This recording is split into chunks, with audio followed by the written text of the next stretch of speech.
સુરત શહેરમાં લિંબાયતના મોહમ્મદ સાજિદ પઠાણે ધોરણ 12ની વિદ્યાર્થીની સાથે ઇન્સ્ટાગ્રામ પર મિત્રતા કરીને પાલની હોટલમાં લઈ જઈ દુષ્કર્મ કરતા પોલીસે ધરપકડ કરી.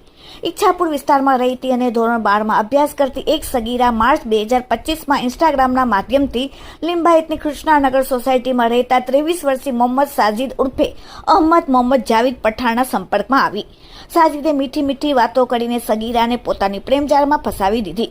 તેને સગીરાને લગ્ન કરવાનું વચન આપી વિશ્વાસમાં લીધી. આરોપી મોહમ્મદ સાજિદની દાનત પહેલેથી જ ખરાબ હતી. તેને સગીરા પાસે વોટ્સએપ પર તેના નગ્ન ફોટાઓની માંગણી કરી. સગીરા તેની વાતોમાં આવી ગઈ અને ફોટા મોકલ્યા. બસ આ જ ક્ષણથી આરોપીએ પોતાનો અસલી ચહેરો બતાવવાનું શરૂ કર્યું. ફોટો સોશિયલ મીડિયામાં વાયરલ કરી દેવાની ધમકી આપીને સગીરા પર દબાણ લાવવા લાગ્યો.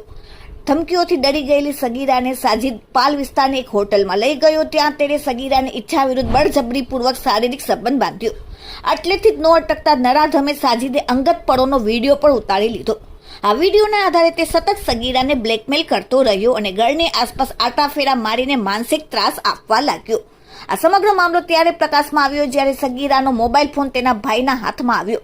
મોબાઈલમાં ચેટ અને ફોટાઓ જોઈને ભાઈના પગ નીચેથી જમીન સરકી ગઈ.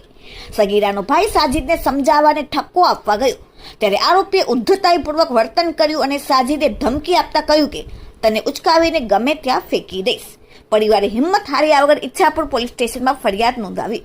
પોલીસે ગુનો દાખલ કરીને ગણતરીના કલાકોમાં જ આરોપી સાજિદ મોહમ્મદ પઠાણની ધરપકડ કરી લીધી છે.